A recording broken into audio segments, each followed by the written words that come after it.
have the hydrogen and hydrogen combine, become helium, fuse together, get heavier element. So this is from, you have the binding energy nucleon graph.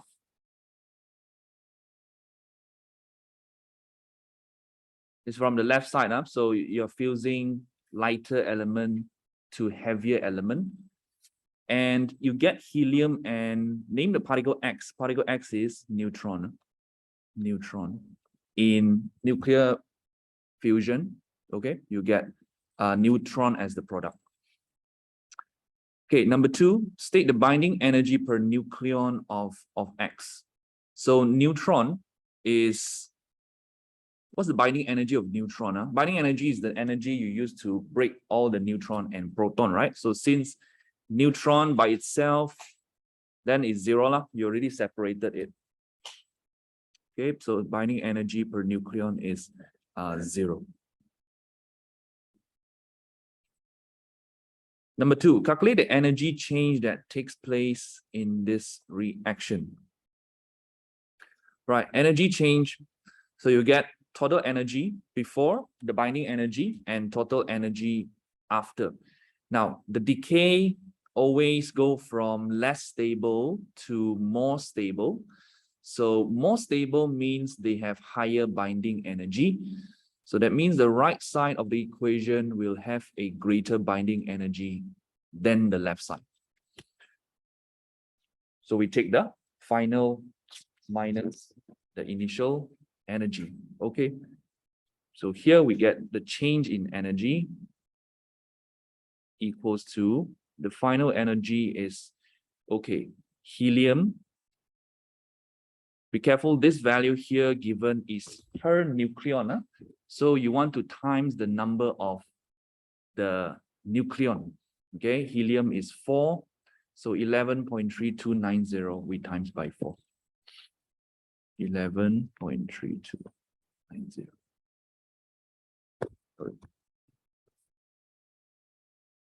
Times 4 minus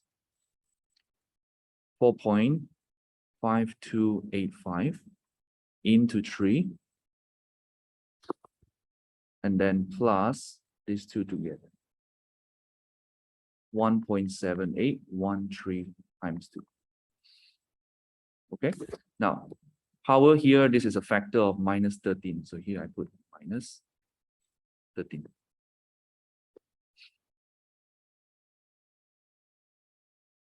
Okay, so change in energy, you should get, this one is in joule, 2.82 times 10 minus 12 joule.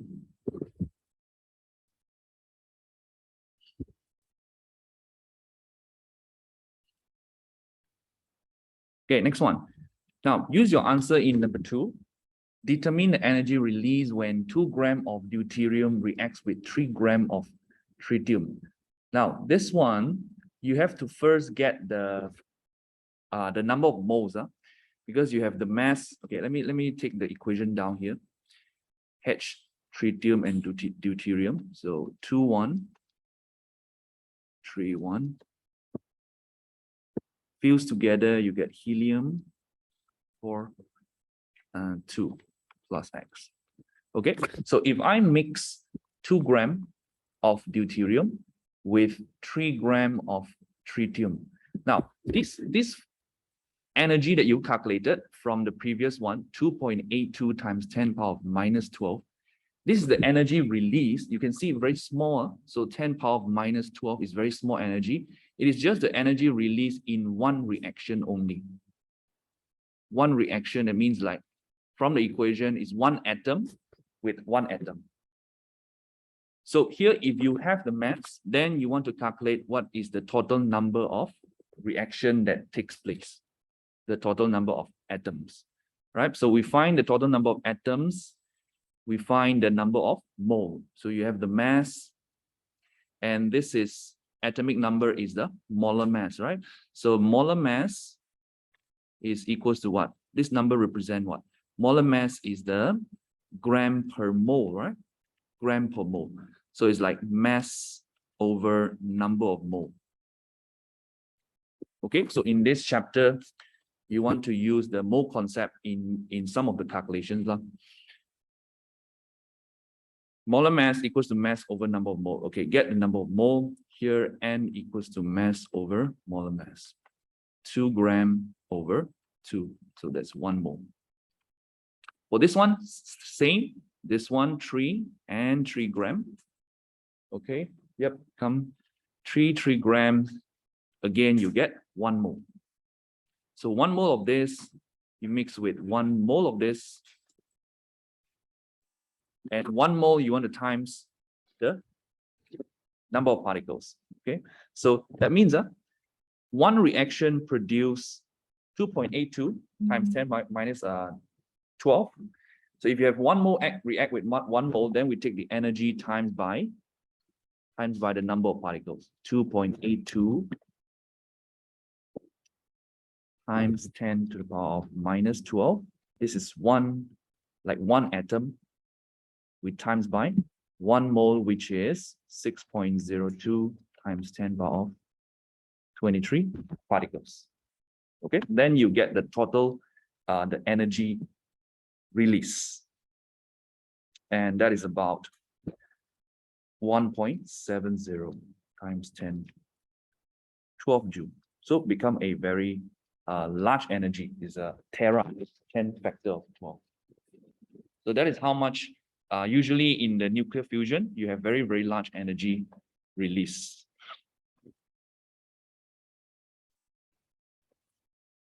Okay, so that's for question 4.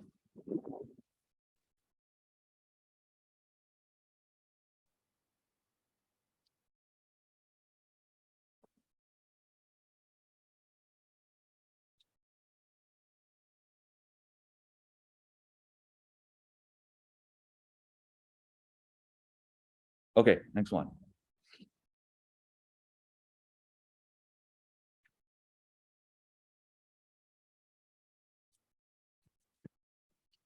Question 6. Last one. Right, so here we have again a nuclear reaction. This one is from uranium, so nuclear fission. Here you are given all the data, mass defect, and also the binding energy, everything is given. Right, A, show that the energy equivalent to mass of 1U is 934. Okay, this one you just use the Einstein equation, E equals to mc square equals to the change in mass defect. So here are all given already. Just take 1 times 1.66 times 10 minus 27 times by 3 factor of 8 squared.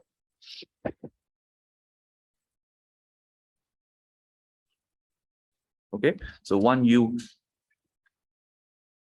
equals to 1.494 times 10 minus 10 joule. Okay, change it to EV.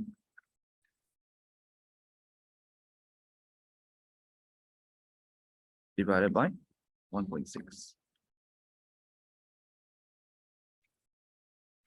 934 mega EV.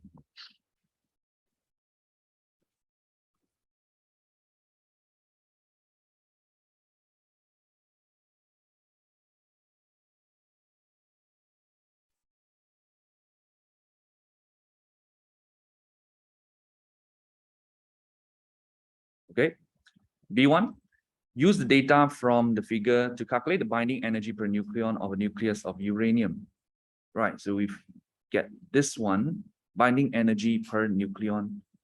So we just take 1.865, that's the mass defect for the uranium, times by, here already given, 1U is 934. So 1.865 U times into 934 MeV. Okay, equals to 1741.91 MeV.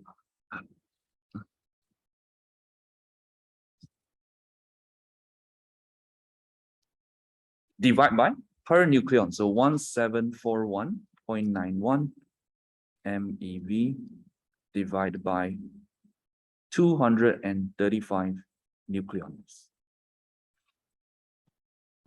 7.41 MeV.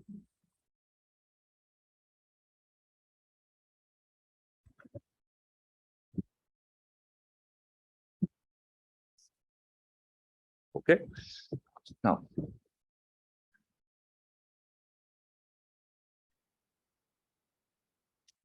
okay,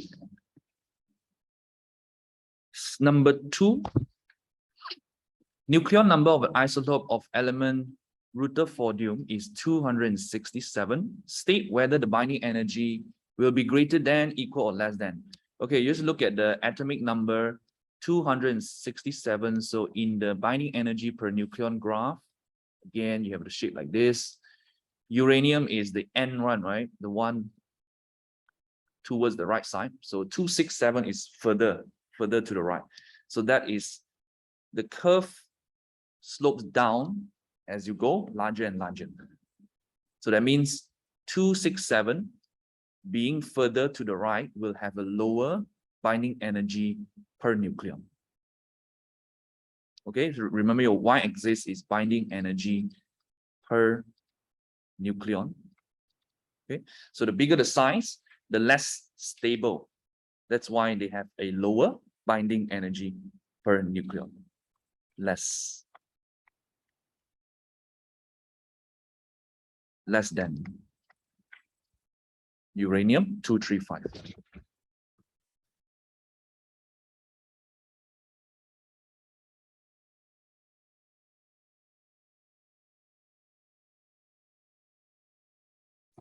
Okay, C, calculate the total energy MeV released in the nuclear reaction. Again, we get the change in energy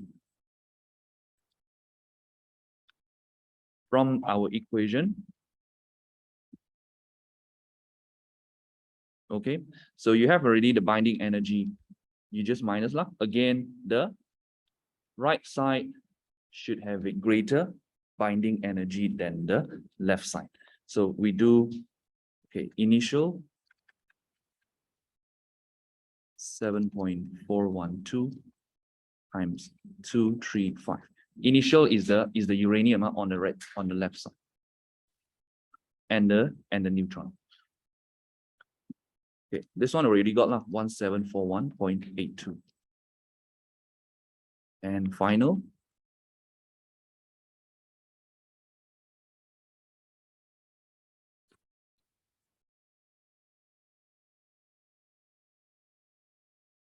8.189 times 139.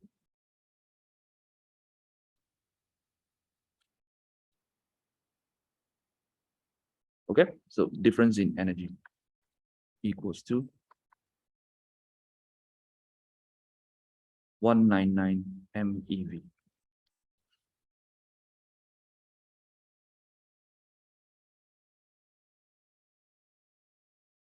Right, so again, this value is for one reaction. The energy produced in one reaction. Then D, again, they give you the mole, number of mole, and then they ask you what is the average power. What is average power? Power is just energy over time, right? So you have the time given already, 25 milliseconds. So just find what is the total energy produced. This is energy from one reaction. So you get the total by multiplying the number of mole. So 1.2 times 10 minus 7 mole times 6.02 equals to 7.224 times 10, 16 atoms.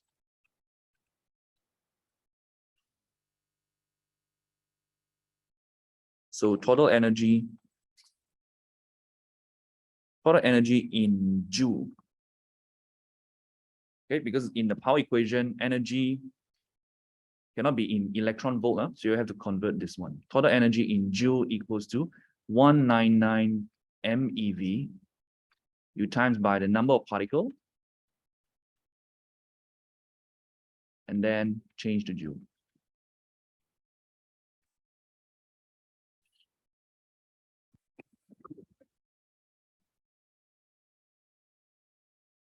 How much is this one? We get 2.3 into factor 6 in joule.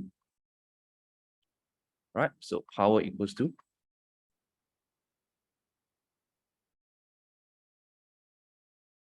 -3.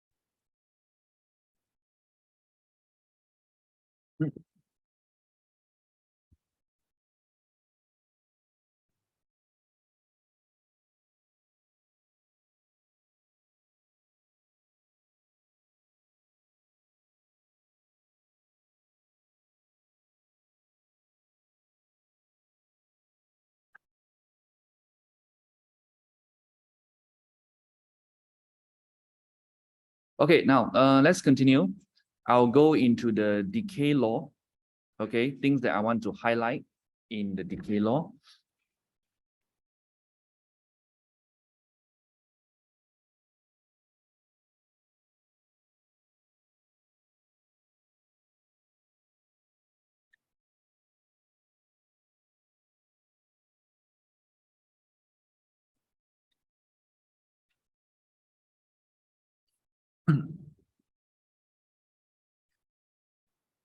Okay, let's say, suppose that we have a radioactive sample.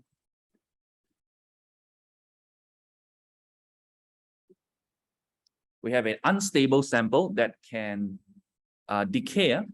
So let's take uranium. All right, so initially we have 100 radioactive nuclei. And we know that radioactivity is two things you need to be able to describe. One is spontaneous. Okay, they will ask you what is the meaning of spontaneous. Spontaneous means it does not depend on external factors. That means if you, let's say you increase temperature, you cannot change the decay. You cannot speed up the decay. You cannot slow down the decay. You increase temperature or pressure, any external factor, you cannot change it.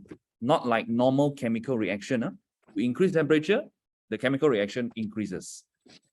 That's the meaning of spontaneous. And then second meaning is random. Random means that any particle can decay. Like out of this 100, right? It can be any one. We cannot predict which one. Okay, so that's the random nature. So these two, if you're asked to describe what is radioactivity, then you have to include these two keywords. Okay, now let's say we have a sample here, 100 initial particle, let's call N, the number of particle, radioactive particle N. Now, after a certain period of time, let's say after 100 seconds, it decay into 60. Okay, so the number of radioactive nuclei becomes 60. That means how many has decayed? Here, we just take the difference. 40 has decayed. So 40 has decayed, that means 40 change into what? Does it just disappear like that? No. 40 change into the daughter nuclei. It's like what they decay into. The thing that they decay into can be stable or unstable. Okay? If the daughter nuclei is stable, then they will just stay as the daughter nuclei. If let's say this daughter nucleus is not stable, then it will continue to decay to another nuclei. Okay, so that's why sometimes you have a series of decay. We call the decay chain. We'll go into that one shortly. Okay, so the 60 is the number of undecayed particle left. Right. So let's say I wait for same period of time, another 100 seconds. And now this one dropped to 30. Okay, again, another 100 seconds, same period of time. This one drops to 10. Now, if you look at this decay, right? If I want to find what is the rate of decay, that means how many decay in a certain period of time. So in this 100 second, the number of decay, I will write dn, change in the number of particles. dn is equals to final minus initial, n2 minus n1. So final will be the 60 minus the 100, we get minus 40. Now this minus sometimes, okay, you can write the minus or you don't write the minus is fine. Just that you need to understand the minus shows that the decay is decreasing. That means the number of particles is decreasing. Okay, if I write only the magnitude, then I'll just do 40. Okay, 40 has decay. But in the general equation, they will, or in the derivation, they will include the negative inside. Okay, so just see this, where this negative comes from is actually from the change, negative change over here. Okay, because you take final minus initial. All right, so dn, and then I take over dt is 40 over 100, that is 0.40. dn has no unit. dt second, so second minus 1. That is the rate at first. Okay, the rate at first here, 0.40 s minus 1. Now, if I calculate, because the number of particles changes, so if let's say I calculate the rate in the next 100 seconds, okay, again, this one is 30 over 100 equals to 0.30, second minus 1. I calculate the rate for the next 100, again, dt over dn over dt, 20 over 100, 0.20 second. Okay, what you notice on the rate is that the rate is not the same. The rate is actually changing. So from 0.4 down to 0.3, 0.2, the rate is decreasing. Okay, so here is a very, very important relation. Okay, is that we say that the relation between the number of particle undecay, which is the 100, the 60, the 30, and the 10, if the number undecay decreases, then the rate of decay will also decrease. Okay, that is the relation. So 0.4, 0.3, 0.2 second minus 1. So how do I write it in mathematical expression is that I will write, okay, the rate decrease, right? All this is rate decreasing. I will write dn over dt. This is decreasing as the n decreases, this one.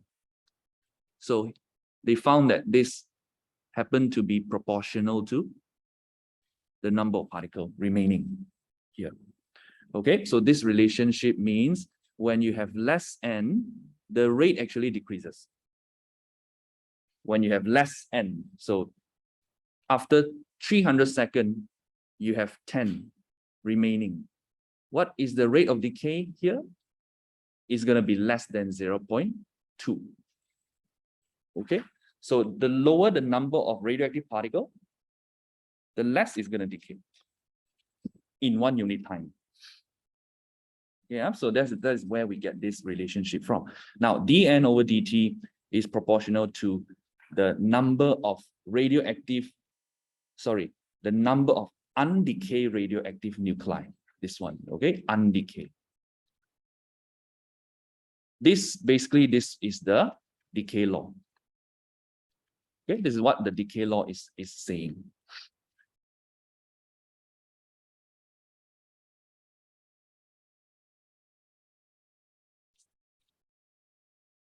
Okay, make this into equation. dn over dt equals to a constant n.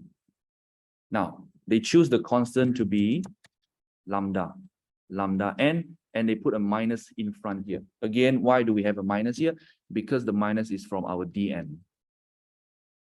Okay, I just bring it out here. So I get this one. This, I would say, this is a more useful way of expressing it. Okay, more useful than this one lah. So in calculation, you might need to use this one more. Now, look at the lambda. The lambda is a constant, right? So what is the lambda? Let's see. Minus lambda equals to dn over dt divide by n.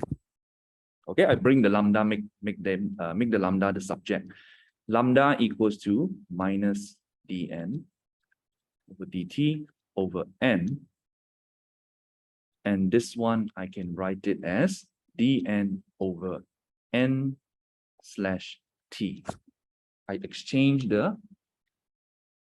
this one and this one. Okay, just bring it up here. Right, what you have here is very important, the lambda. Lambda is, what is dn over n? Dn is the number of decay particles. It's the change, right? The change of the n over here, the 40. Is the number of particles that has already decayed over the sample size. This is like the initial value. So it's like you're taking the number decay divided by the sample size. What does this represent? This is we would say, the probability of the decay. It's like, what is your sample size here? My sample size is 100. We all start with 100. 40 has decayed. That means it's 40% chance decay. So that's the probability. Okay, so if 30 decay, then it's 30%. So that means this dn over n, it means the probability of decay. How many chance? Okay, think of it like chance of decay per unit time. Okay, the per unit time, just think is in 1 second. Like in 1 second, what is the chance of decay of this sample? That is the lambda. Okay, the lambda, they call it the decay constant. So I would say, okay, definition, probability of decay per unit time.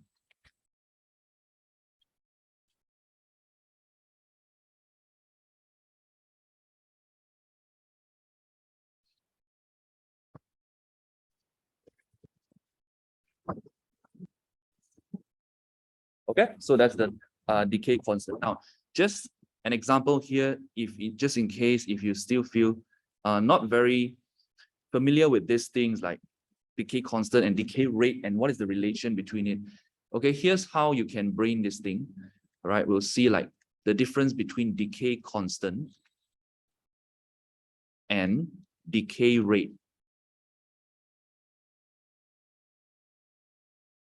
Okay, see, let's say I start with 9 particles. Okay, let's make easy. 9 radioactive particles, so our n is 9. If I tell you my lambda is 0.33 or 33%, okay? What does that mean? That means in 1 second, this sample is likely to decay 33%, okay? So that means after 1 second, how many will have left over here? So you take 9 times 33%, you get 3. So 3 will have decayed. So you can kind of predict how many have left after 1 second, if you have the lambda. Okay, now same. The next second again, what is the chances of decay? Now these chances is 33%, right? It's 33% of the remaining one. So it's like 6 remaining. Here you have 6 remaining. And then the next second is 33% of the 6.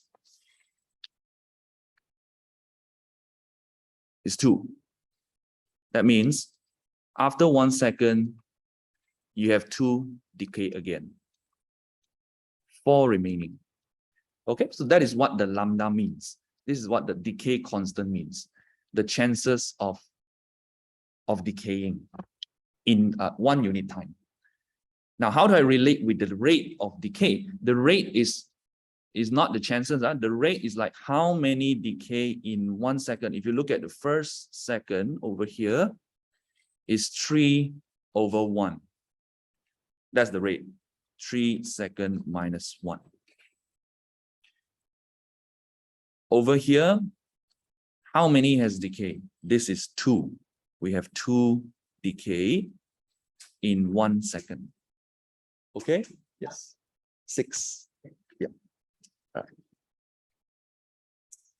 Right. So 2s minus 1.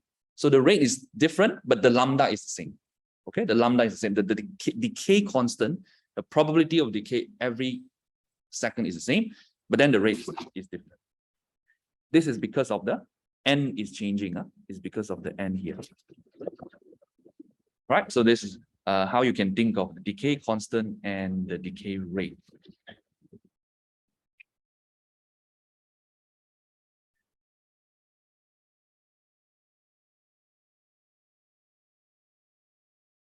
Okay, now for the derivation of the lambda, this one every year they will ask, you need to know the derivation, how we derive the lambda.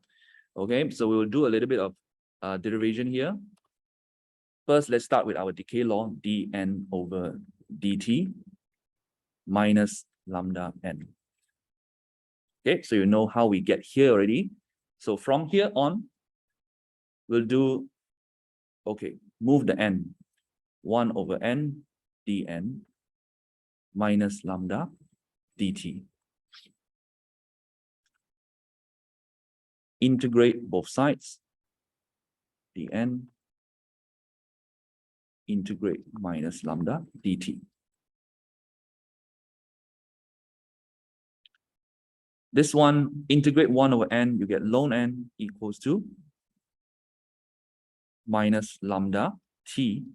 And don't forget, you have a constant plus c. Okay, when t equals 0, the n, we will let it be n naught. Initial, when the time is 0, so everybody hasn't decayed yet, you have the initial number.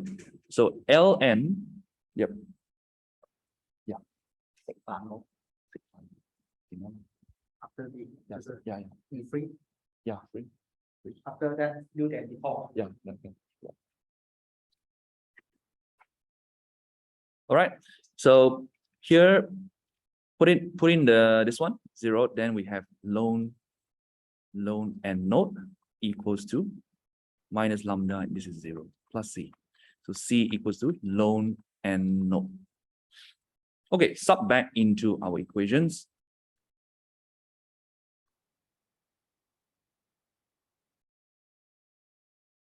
Plus ln n naught.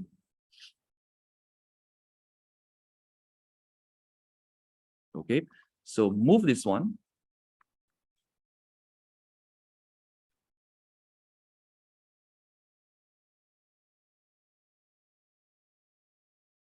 And then I can combine ln n over n naught equals to minus lambda t. And finally, we bring the exponent n over n naught equal exponent minus lambda t. Okay. N naught e minus lambda t. This is the final product.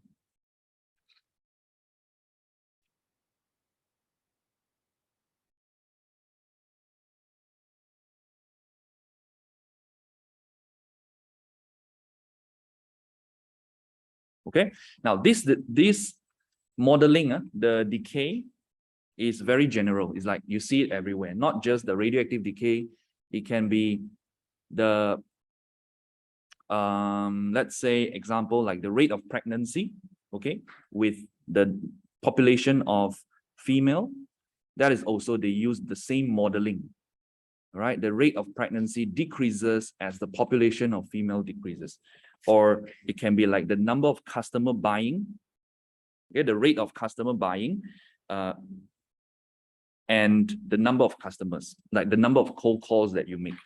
Okay, the point is that this is like very common modeling equations. They use it to model everything. Okay, the human population, bacteria, okay, customers, all that, and also radioactive decay. This formula here. All right, so that's why sometimes you'll see many other formulas that has the same form as this one, but maybe the decay constant, they change it in other constants. All right, like the when we go into the X-rays, okay, you have the attenuation constants, absorption constants, all that. But the overall, the form is the same, right? You have this one and initial exponent graph. Right, so here the graph, you have the, if I want to graph this, so the graph here would be and then you have a exponent graph drop like this. Okay, so here will be the initial number of particles.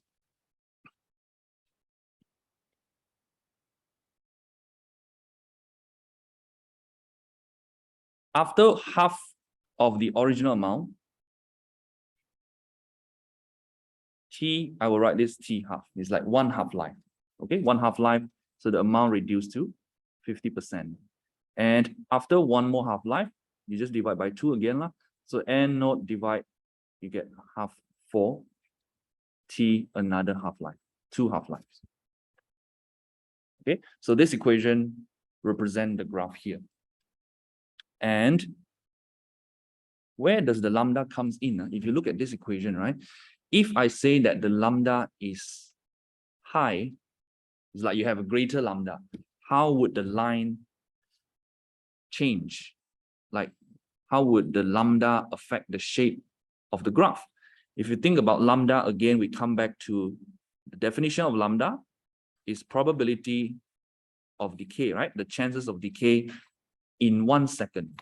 So if I say high lambda, that means more of the particle will decay. That means it's faster, like in the same time, right? 1 second more decay. Then your graph will be steeper. It's like same time, it will be like this. This is like a graph of higher lambda. If you increase the lambda, then your graph will go down like this. At first, it drops very steep because the chances of decay is higher. If I say low lambda, then your graph will decay slower. Here will be the low lambda. Okay. This lambda is smaller. This is higher. Oops. Okay. Higher lambda. Right, so you should know how lambda changes the graph. And also, one more thing is that you also need to know when the number of particle decay, the number of the daughter nuclei is like what they decay into. Initially, we have 100 from the sample. You decay into 60. That means you have 40 daughter, like new other particles. The daughter particles, 40. And when you decay furthermore to 30, then you have another 30 here added to the number of daughter particles. So the daughter particle can be, sometimes they can decay into another one, or they can just remain as daughter particle. That is the stable state. Okay, so I have another graph from this decay graph, which represent the number of the products, the daughter particles. Okay, so it's going to be like a mirror image of the black one, like this. Mirror image of the black one. Eventually, it's going to slope back to this anode, because at the end, all the particles will be converted into the daughter nuclei. Right? So that's why this is a mirror image here.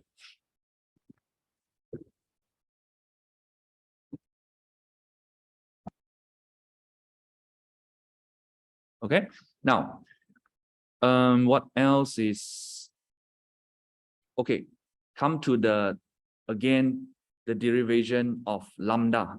Okay, this one also they will ask the derivation of lambda. lambda, the decay constant. Okay, from our formula, n equals to n naught E minus lambda t. We have the graph here. Now, referring to the graph, if I put after 1 half-life, okay, t half, my number of undecayed nuclei is n naught half 2. Okay, take this one into the equation. T half, then n will be n naught over 2. So we have n naught over 2 equals to n naught E minus lambda t. Okay, so we sub after 1 half-life. After 1 half-life, n is become half. So we use the equation, sub it in, then this one cancel. We get 1 over 2 equals E minus lambda t. Okay, ln 1 over 2 equals minus lambda t ln E. This one become 1.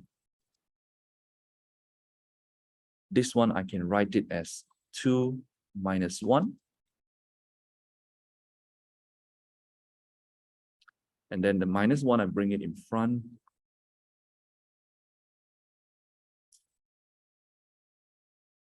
Cancel. And then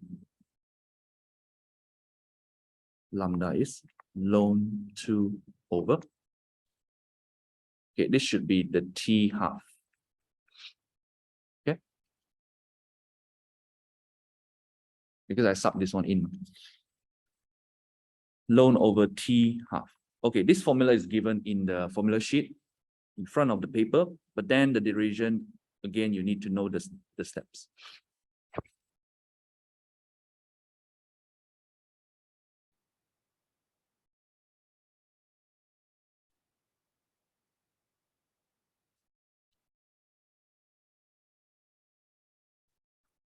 Okay, now, besides then this one, the formula n equals n naught exponent.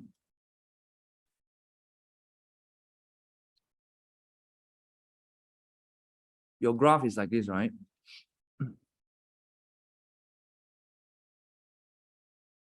The y-axis can represent 3 quantities. The y-axis can be mass, it can be the n. So in this case, is this equation, and it can also be activity. Okay, mass or n or activity.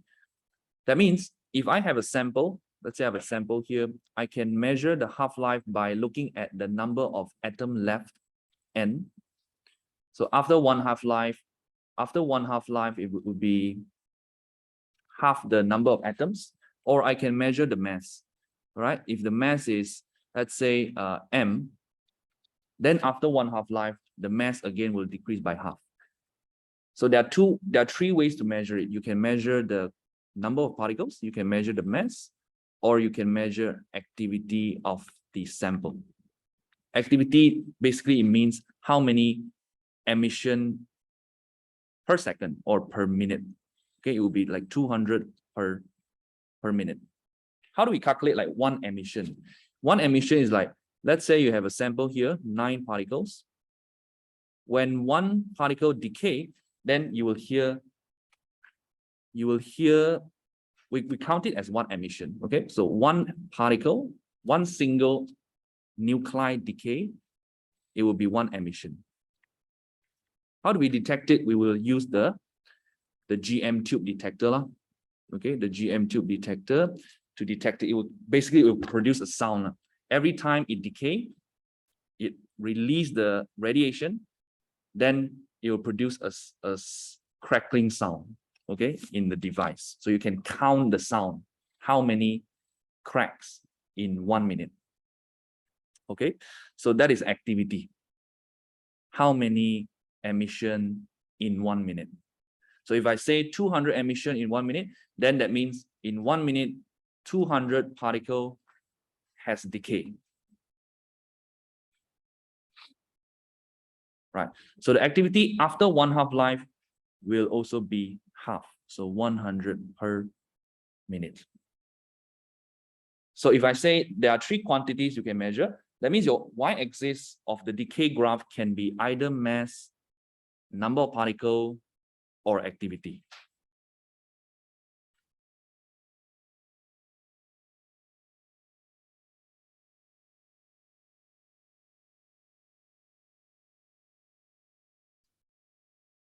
Okay, so if the y-axis given is activity, then we can use the same formula. This is number of particle, right?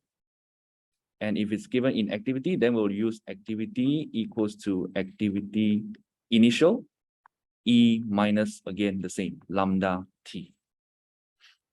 Okay, formula is the same, we just change the quantity. Usually it's these two lah. Either number of atom or activity, right?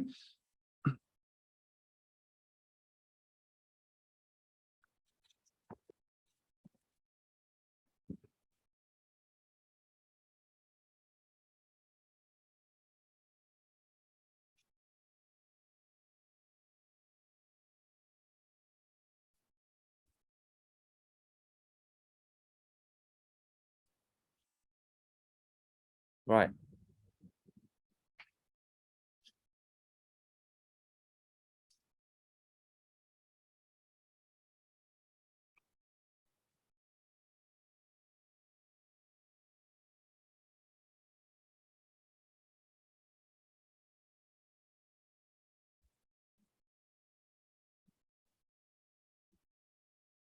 Okay, example 9. Okay, try this one.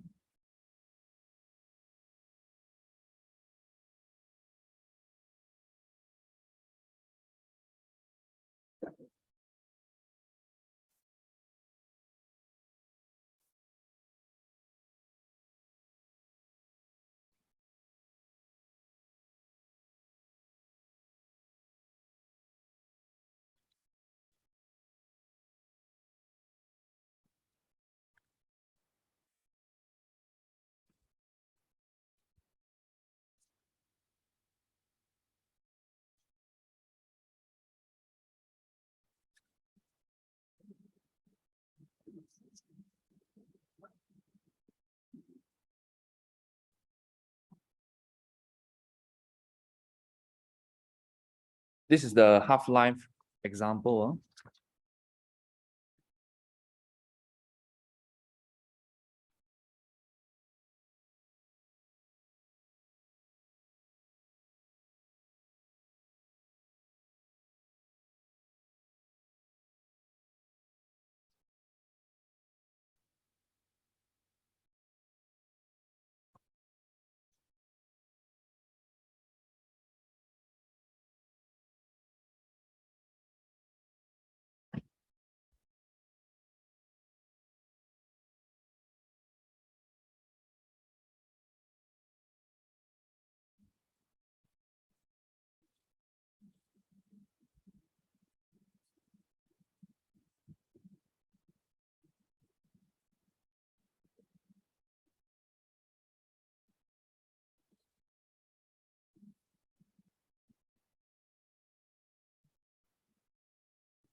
Now, in the calculation of the half-life, we want to be careful with the background radiation. Okay, question like this. When a radioactive substance is placed in front of a GM tube, the rate meter records 200 count per second. Okay, whose activity is this one? It says the rate meter records. That is the one recorded by the GM tube. Okay, so here's what we do. We do GM tube. That's the reading we get.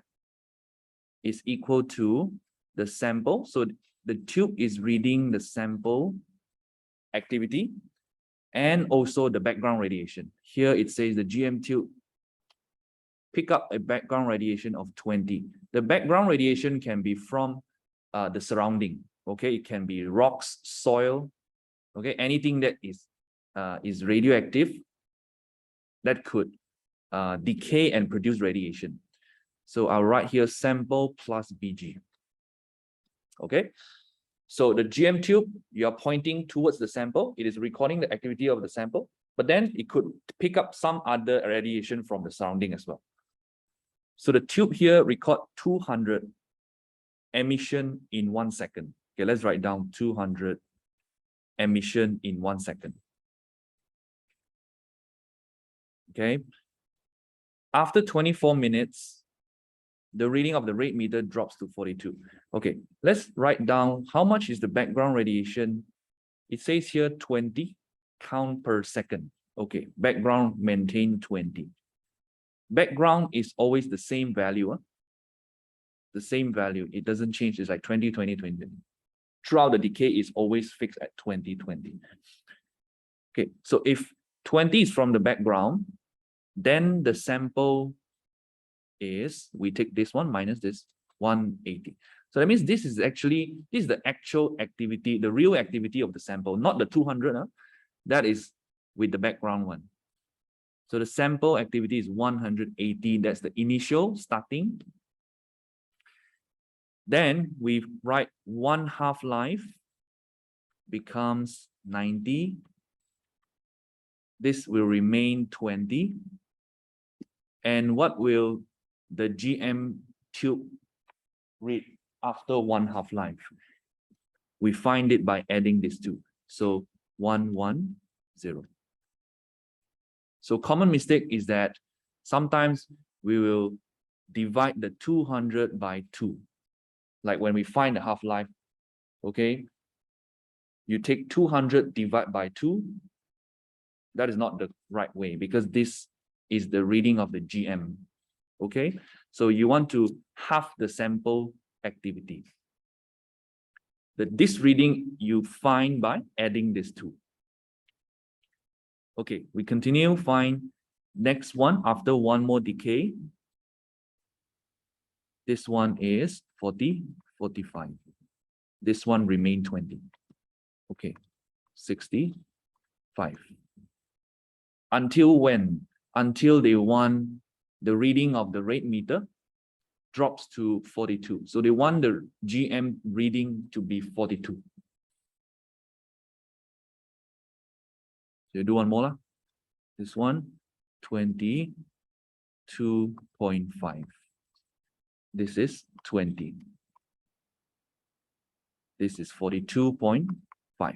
Okay, we stop here.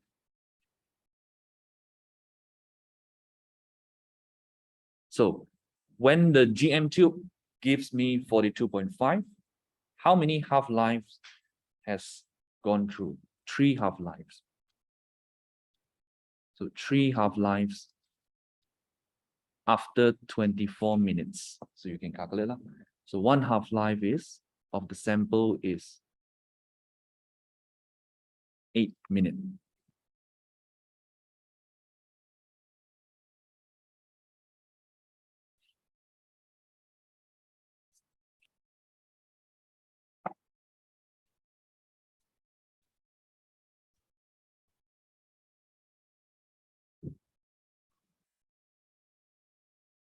If I have the half-life, I can get my decay constant. From your formula, decay constant equals to ln 2 over half-life here. Okay, so you put in, then you can get what is the chances of this sample decaying every second. Okay, so shorter half-life will have a larger chance of decaying.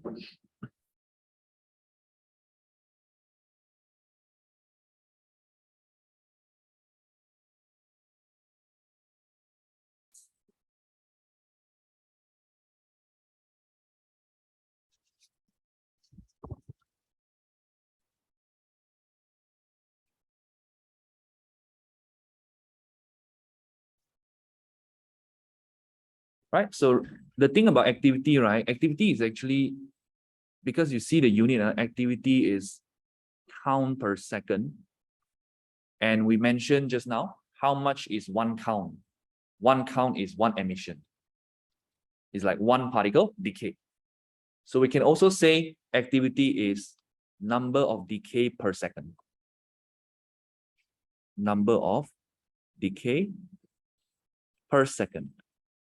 And this is dn over dt.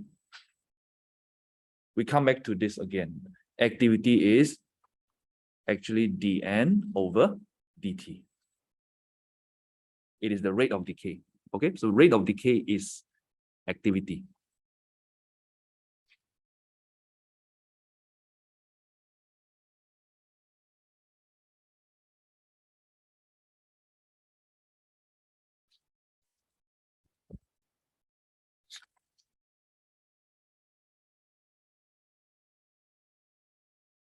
Okay, the past years, you start from question 2. Okay, one tomorrow after I covered the attenuation. Start from question 2 to 8.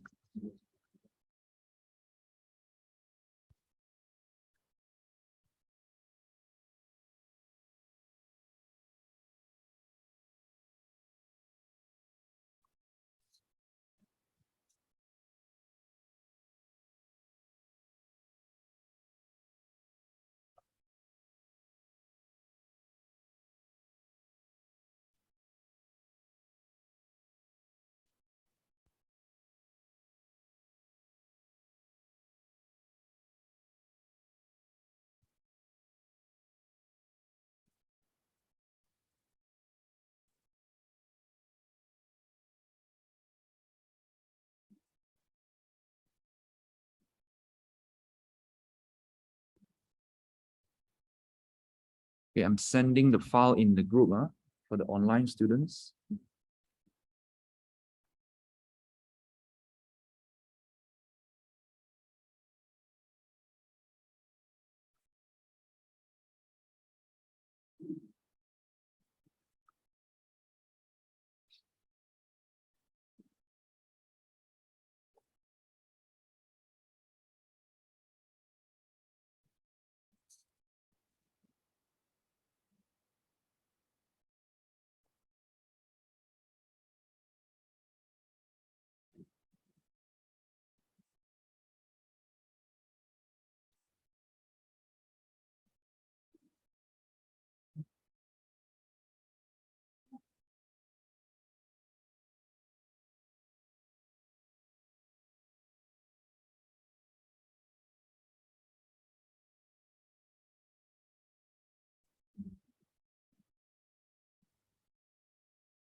For B, the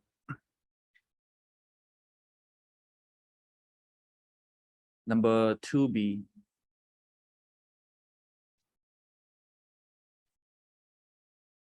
Okay, at time t, a sample of radioactive isotope contain N. Let's draw it out. N nuclei. In a short time interval, the number of nuclei that decay is delta N. So after delta T. The number of nuclei decay is delta N. What's the remaining number of nuclei here? It's like after delta T, right? After a certain period of time, the decay is delta N. Then the one remaining will be initial minus the delta N. So that's the first one, number of undecayed nuclei. Okay, N minus delta N.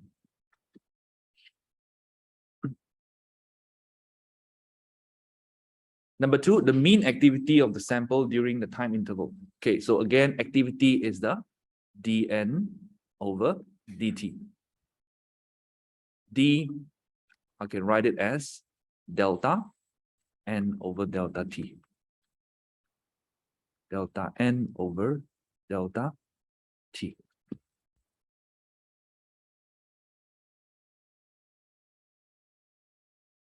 Okay, number three, the probability of decay of a nucleus during the time interval. It asks for only probability of decay during the time interval change in delta T, right? So probability is the successful event over sample space, right? So successful events would be how many has decayed. So delta N has decayed over sample space over N. So this is probability of decay. And the decay constant, so decay constant is probability over time. So this one, then you divide by over time. What is our time? Delta T is the duration. So divide by delta T. This is times 1 over delta T. And then delta N over delta Tn.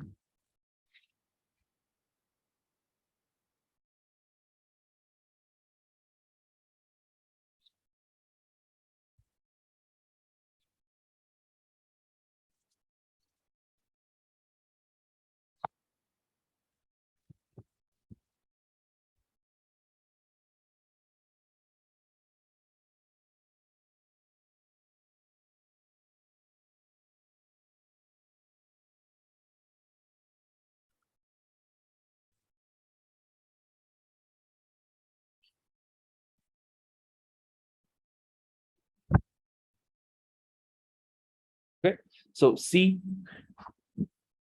variation of time against the activity of a sample. This is the decaying nuclei. So the amount decreases and the daughter will have increasing one. So you are asked to sketch a graph to show the variation of time, the number of nuclei of S in the sample. What is S? S is stable isotope. Okay, so that's the daughter nuclei. Once this has reduced to half, let's say N over here. Okay, reduced to half, N over 2. Then the daughter nuclei will gain half. So this is the first one. Next one, after one more half-life, this one to N over 4. It's like from here to here, it decreased 1 box. So the daughter nuclei, again, it will gain 1 box. From here, gain 1 box, this one. From 2 to 3 half-lives, this one reduced by half a box. Daughter nuclei will gain half a box over here. So your curve will be kind of like a mirrored image of the origin.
What you have in question 3 is a decay chain. So it's like you start with one atom, it decay into daughter nuclei. It would be another element. Okay, let's call it P, D. Once it decay into another element, that element is also not stable. So again, it decay again into a more stable one, S. So as a result, you get like a series of decay. Okay, so here it says that, right, so decay constant is given. What is decay constant again? Chances of decaying in 1 unit time. Okay, the higher the chances, the higher the chances, the more the decay. So we have lambda P and lambda D. The symbols PDS are not the nuclide symbols. Okay, initially the radioactive sample contains only P. So you start with P. The variation of time with the number of nuclei of each of the 3 nuclides is shown in the graph. So they want you to identify, okay, which one belongs to which curve. Right, just see the initial starting one is nuclide P, right? So at first, everybody is nuclide P. At the end, everybody is nuclide S. That means nuclide P at the end would be 0. So this one is nuclide P. At the end, everybody becomes nuclide S. So this one is nuclide S, sloping one. And then the middle one, you can see at first increases and then it decreases. What does it mean? Meaning that at first, this nuclide P decay into D. So you have number of D increase, right? And then over time, the D will also decay into S. So the number of the nuclide D will then decrease, okay? Increase and decrease. Actually, it depends on what is the decay constant over here and over here. Let's say if the decay constant here is very large. What does it mean? Here is very small. What does it mean if that side is very large? That means nuclide D, okay, high lambda means short half-life. Low lambda means very long half-life. From where I get this? From your equation, right? This one lambda equals to ln 2 over half-life. So high lambda, you have short half-life. That means very fast, it will decay into S if you have high lambda over here. Okay, so if very fast it will decay into S, then how does it changes your graph? It's like this one increase just slightly, then it will decay into S. That is how the lambda could affect the graph here. Okay, so if lambda P is higher, then you have short wavelength here. Sorry, short half-life here. And if short half-life here, very fast, the nuclei will decay into D, but then when it decays to S, that is slower. Okay, so you can see how the lambda can affect the speed of decay from here to here and from here to here. Yeah, so the middle curve increase and decrease one is the nuclide D.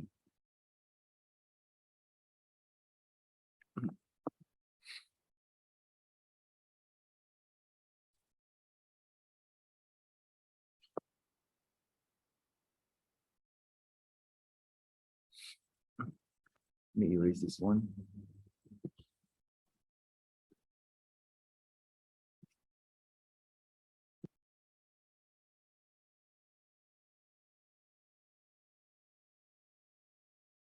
Okay, so if I say the decay constant of D is 4 times of decay constant of P,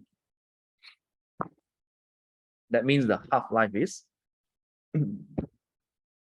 if this one, the decay constant is 4 times larger than the decay constant of P, then the half-life is 4 times shorter. So it decays 4 times as fast from D to S. This one is in question C. Okay, you can see in question C. Here you want to explain why when it says here, okay, the decay constant F is very much larger than the decay constant E. So this one you have very larger than this one, right? So large, that means half-life is small. If half-life is small, then very fast they decay into G. So not much nuclide can accumulate here, because as soon as you get F, it would straight away decay to G. Right? That's why you want to explain. Explain why the number of nuclei of nuclide F is always small. Because once you get F, you decay into G already. Because it has short half-life, right? This one is short half-life. This one being bigger has a short half-life. So here it takes shorter time for F to G, but it takes longer time for this to go here. That's why you always have small number of F. Okay, you want to mention that? By reference to the half-life, you want to talk about half-life of this one. Okay, lambda F is greater than lambda E.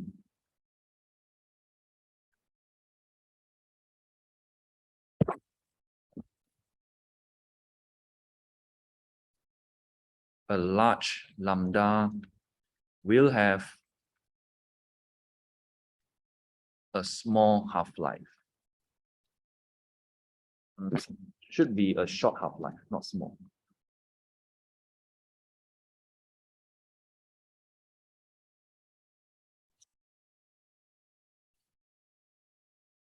Nuclide F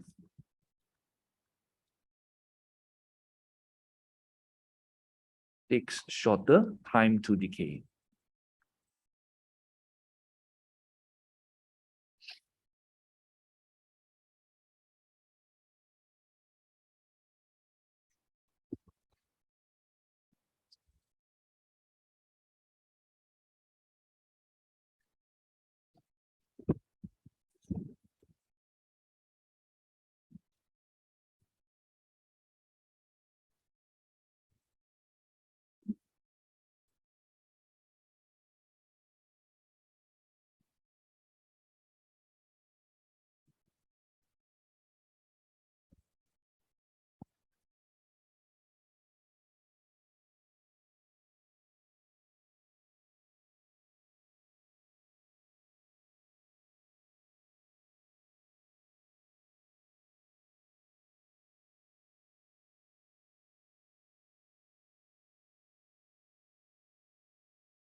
Yeah, so we go to number 4.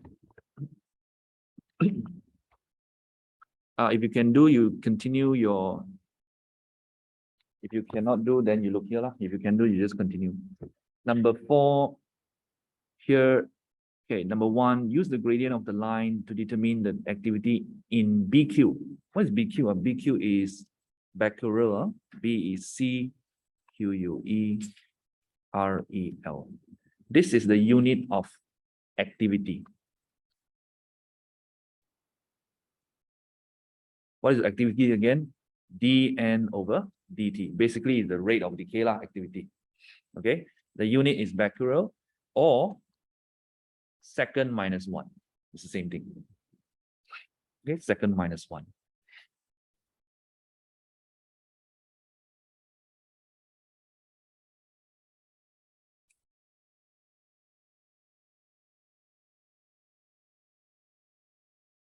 So if I say 20 becquerel, 20 count per second. Right, so use the gradient of the line to find the activity. Now, the graph you get here is n against t. So if you take the gradient dn over dt, that's the activity. So gradient of the graph is activity. You take the gradient at, they want at 4 hours.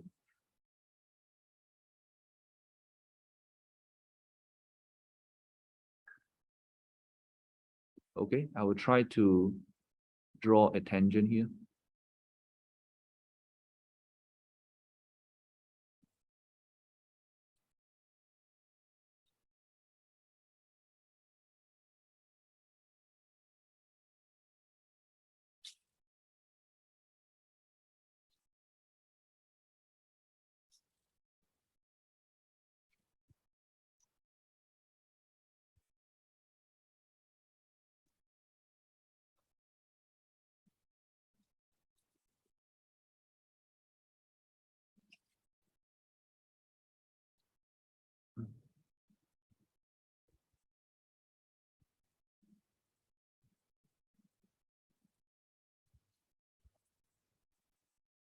How much gradient you get? You check your answer with the answer sheet. They have a range. If you're too far away, you get only 1 mark. This is a 2-mark question, the gradient. Exact answer would be 1.3 times 10 power 6. Okay, so here I will take 4.9. Here is 1.2. This is 8. Gradient equals to 4.9.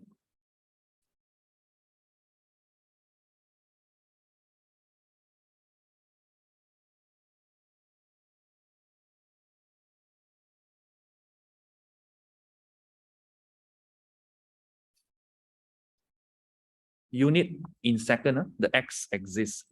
You're given hours. So you want to change the 8 to second, 360. And then here also factor of 10. Right. So here we should get 1.12844722, around 1.3. Second minus 1.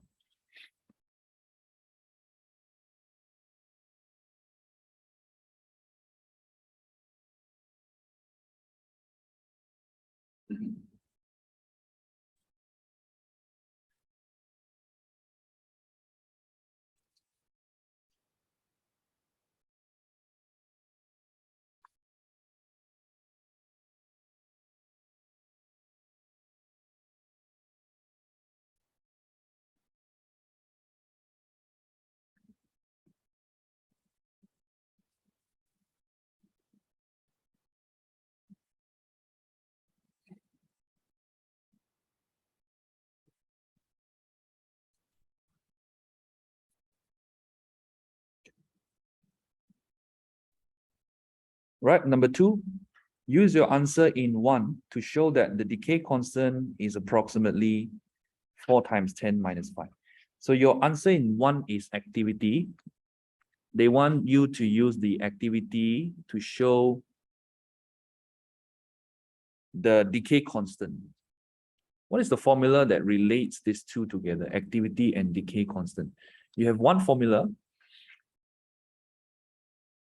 A equals to lambda n. Okay, what is this? Now you see, the lambda is probability per unit time, right? If I times by the number of sample, Probability is like chances lah. If I say 50% and your sample has 100. So how many will decay? 50. So if I say the lambda is, let's say, 50% per second. Okay, that's the probability per time, right? 50% per second. And then your sample has 100. You times in, what do you get? You get 50% of 100 is 50. And that is in 1 second. So that basically means its activity, 50 decay in 1 second. So the lambda times by the sample size is activity. Okay, 50% per second times into the sample space, you get how many decay per second, like decay per time. That's where we get this formula from. Actually, there's a whole derivation for this one, but I don't want to go through that one. Seldom asked. Okay, so just give you this formula, A equals to lambda n, but also you need to know what it means. Here we have probability times the sample space, we get the decay, number of decay over time. Where we get the time from, time is from the lambda. The lambda has a per time there.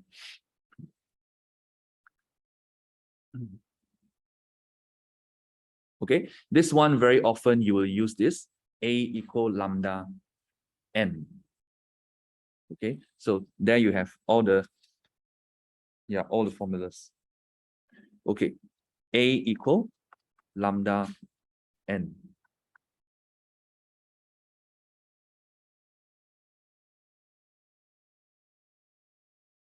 Lambda equals A over n. 1.3 times 10 power 6 divided by the sample size.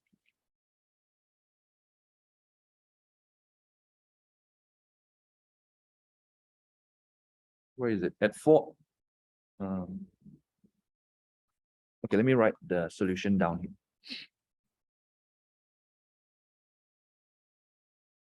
Show that the decay constant is approximately this one. So A equals to lambda n from the graph at 4 hours. N is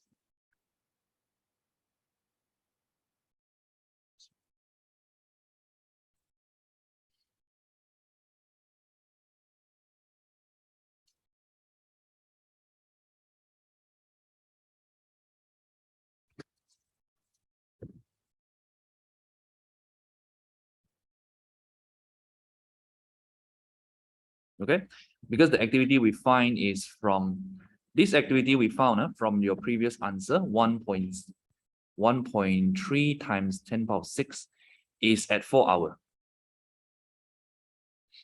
That's the activity at 4 hours. So we will take the number of atoms at 4 hours. So this is about 3.05. Okay, over here. Right. Lambda equals A over n.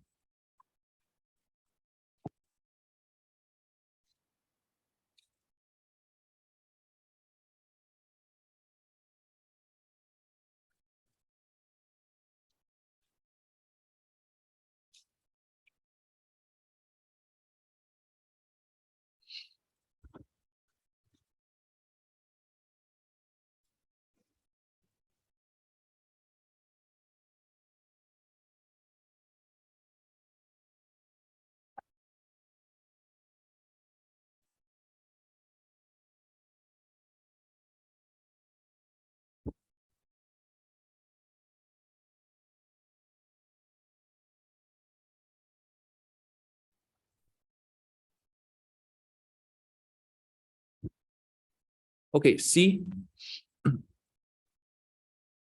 Yeah, by the way, whenever you see they ask for decay constant and activity, yeah, there's just one formula, this one.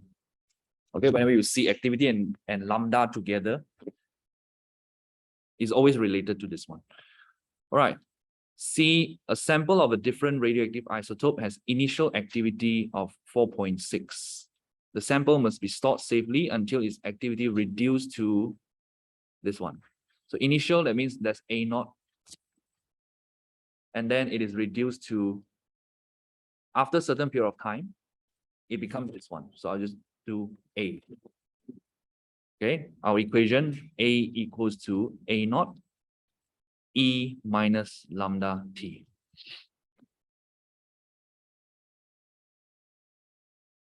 Okay, so this equation can be activity or it can be number of atoms. Right, the decay constant is 5.5. Okay, given decay constant, the decay products are not radioactive. Calculate the minimum time in days for which the sample must be stored. Basically, you want to find this lah, T. You already have lambda, you have the initial, you have this one. Okay, find T.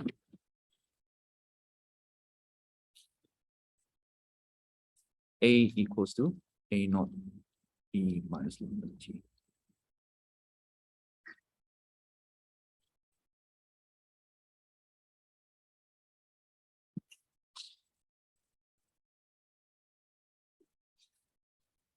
Minus lambda T ln E.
Okay, look at 6B. Yeah.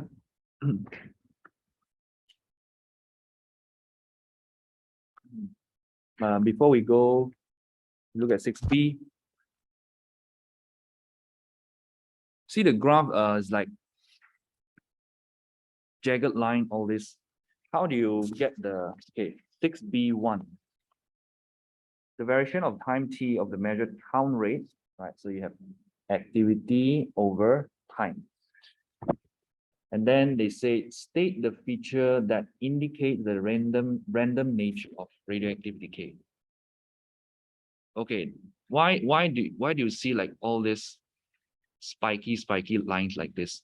This is because of the unpredictable count rate lah. Sometimes it won't go like very smooth decay like this. In real life, they go sometimes they drop, sometimes they increase, sometimes it's uncertain. Okay, so this shows what? This shows the random nature of the decay, right? So number one, we will say the count rate fluctuates, right? Count rate fluctuates. Or you say, you see like jagged lines on the graph. So that signifies that it is random nature.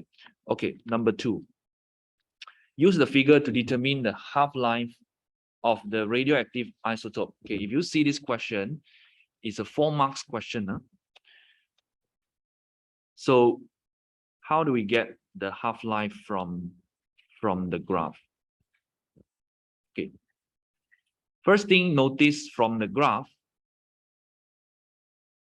at 10, 11, 12, 13, 14 hours, the graph goes flat. By right, the graph should go 0. Because if you keep dividing by 2, eventually it will get very small that is almost 0. That means by right, the decay graph, they should go 0, 1. Okay, they should approach like drop to 0. Okay, but then you see this graph here is, it goes flat here at about, how much is this one? This is like 10, 20 here. Okay, 10 will be half of it. Let me zoom in a bit. Okay, 20 is over here. Let me zoom in again. Let's see. Yeah, okay. 20 is over here. Then half of it. This will be around 10. 10 count per second. So it goes flat at 10 count per second. What does that mean? This means this is the background radiation. Okay, this is the background radiation, because after so many hours, the GM's still picking up this 10. So it means this is the background radiation. All right. So if you have background radiation, remember our example just now, the first example, we do 3 columns. Okay, we have GM reading, and then we have the actual reading of the sample plus the background reading. Okay, we put 10 in our background reading. Now let's take the GM reading. What is the GM reading when time is 0? Okay, from the graph again, you see when at the y-axis, this is not very clear, but somewhere around here, I will take the middle here, 170 per minute. Okay, 170 minute per second. 170 count per minute. This is t equals 0. So actual reading of the sample would be minus the 10 lah. So you get 160 minute minus 1. Okay, then from here, we divide by 2. We half. Which one is the one that we half? Don't half the GM reading. We half the actual reading, this one. So when we half this, 1 half-life, 18 minute minus 1. Then 18 minute minus 1 from, okay, plus background radiation 10, the GM reading is 90. So what you want to find from the graph is 90, because the graph is showing the GM reading. the graph is showing the GM reading. So after one half-life, actual reading is 80, but then on the graph, you don't find 80. You don't look for 80. You want to look for 90. Okay? On the graph, you look for 90. That's one after one half-life. Okay, 90 be somewhere here. Wait. 90. Okay, this one. Let me draw a line here. Okay, this one is 1.6. 1.6 hour. Okay, so that's the half-life we get. Okay, 1.6 hours. Now, if you see the answer sheet, right? They actually want you to take average value. 1.6 hour. They want you to get one more. So you decay one more time. 80 decay to 40. Plus 10. Okay, look for 50. That is the GM.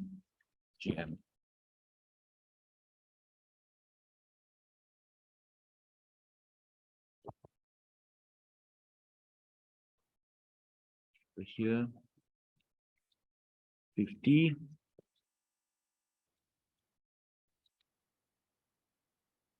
Somewhere here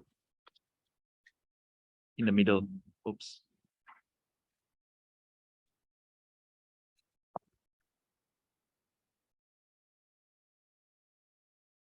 Okay, you should get like 3.1. 3.1 second. If you notice the CIE, they always like to put in between the boxes one. Okay, it's like point in the middle of the boxes. 3.1 second. Okay, 3.1 second minus this 1.6, we get the second half-life. Okay, so remember 3.1 is from 0. So you want to take out this minus this 1.6. You get here is 1.5 hour. All right, so now you have two half-life values and you can get the average. Divided by 2, 1.55 hours. Then only you will get full marks, 4 marks. You mentioned about why you take average value? Because the random nature, the graph looks like this. More accurate, of course, you will take average values because of the random nature. All right. And then you also mentioned there's a background radiation because the graph here goes down to 0.